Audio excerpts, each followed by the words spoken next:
Hi everybody, welcome back. Andrew Ainsworth Golf Academy here, more product reviews coming at you from Nike.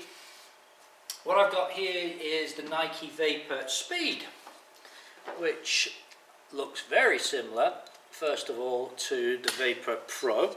What we've got here is a slightly slimmed down version of the Vapour Pro. This is probably the more forgiving of the two drivers. Don't get me wrong, Vapour Pro wasn't a difficult driver to hit, but this is kind of aimed a little bit more, I guess, at the masses. Certainly got a little bit more forgiveness in testing. Lots of adjustability in this. Again, the lofts can go from 8.5 through to 12.5. Open and close the face to offset spin. So we've got all that. We've got the Fubuki Z50 shaft fitted in this, which is by Mitsubishi again. I've got this in the regular.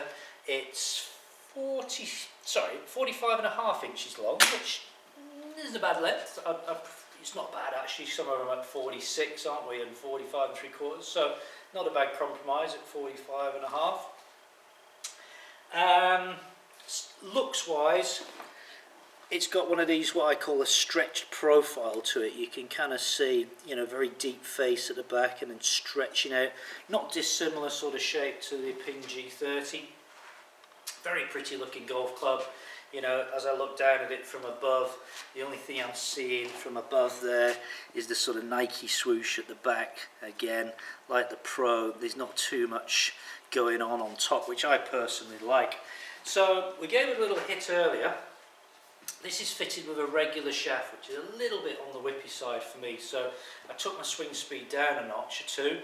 I had it set to 9.5, and I've set the club face a little bit open.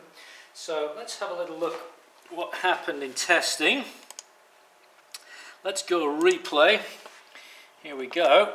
So pretty neutral ball flight, that one, isn't it? Not really doing a great deal through the air. Quite a high flight. And we'll get you some numbers. Pitched at 229. Now, what I've done on purpose here is I've taken the club speed down from my normal. I'm normally swinging it around about 104, possibly 105.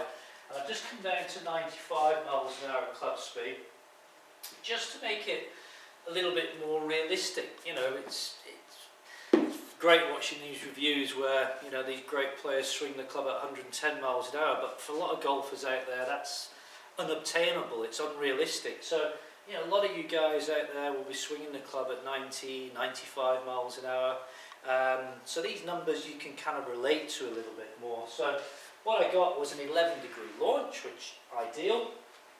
I got 3,000 revs of spin.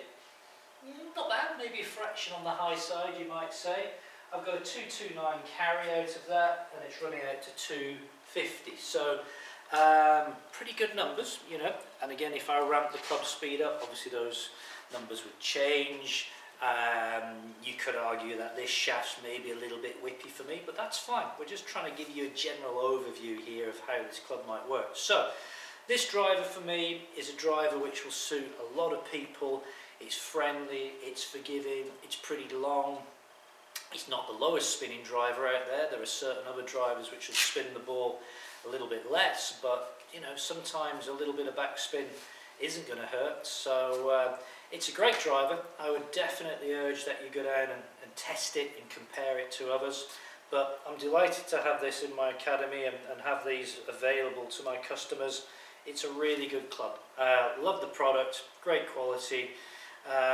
Obviously we've got Rory behind it, which is great. So there you go, the Vapour Speed Driver from Nike. Go and give it a hit. Thanks for watching.